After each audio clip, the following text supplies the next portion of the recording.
Gusto mo ba ng swerte na hindi tumitigil ngayong 2026? Ito na ang Jiang Feng Shui 12 Animals Golden Horse. Hindi lang ito basta dekor kundi magnet ng prosperity para sa buong pamilya. Tingnan nyo naman ang detalye, puro ginto ang datingan. Perfect sa sala o sa opisina. Alam mo ba kung bakit espesyal ang dekorasyong ito? Hindi lang ito basta Golden Horse.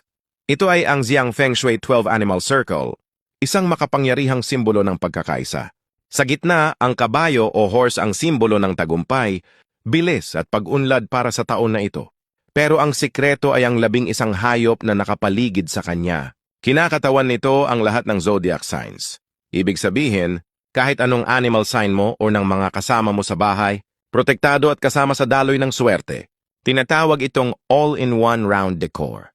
Nilalagay ito para i-neutralize ang bad vibes at para maging smooth ang pagsasamahan ng pamilya o katrabaho.